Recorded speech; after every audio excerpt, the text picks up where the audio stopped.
Thing at the End of the Road, by T.M. Miller. As I leave for work I always see it. There is something at the end of the road. I only ever see it out of the corner of my eyes. But I know it's there. Sometimes it tries to follow me on its long spindly legs. At least what I believe are its legs. As you can imagine, it's hard to tell when you can only see a bit of something at certain angles. But nevertheless something tells me that the spindly things are its legs. Looms over me as I walk past it. It's always staring at me with a grin on its misshapen face. Yesterday I noticed that the grin had red caked onto it. I later found a cat, with its head missing and a pool of blood around it when I walked back home from work. I ran with my head down to avoid seeing the thing, the only thought on my mind being that I needed to get to the relative safety of my home. In the midst of my mad dash I failed to see the thing had laid itself out across the road and I tripped over what I can only guess was its arm, maybe a leg. Not that it truly mattered in the moment.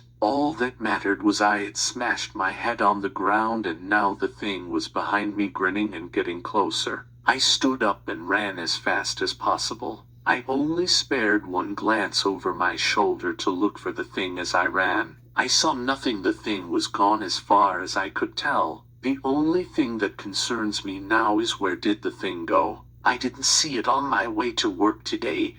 It truly made me uneasy, and only hope it has not returned on my way home.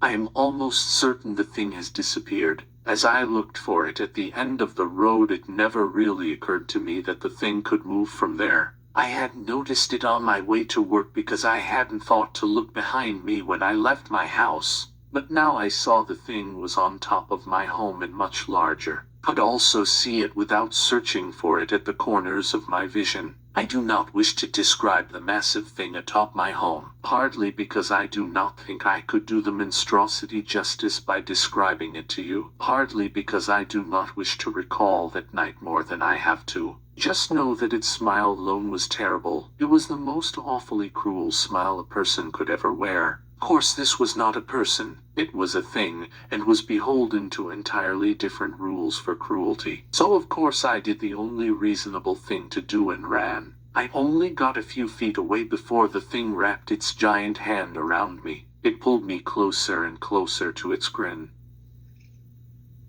Then to its gaping maw. It stopped just before throwing me into its mouth, and I heard its voice in my head. You ignored what you feared till the thing you feared came to destroy you. Do not make that mistake again, or I will come back. Then the maw closed.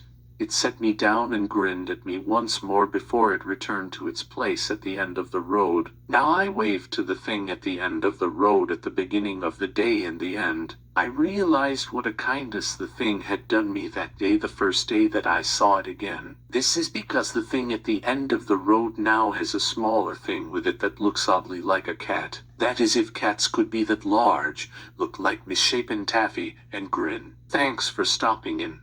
Don't forget to like, comment, and subscribe for more.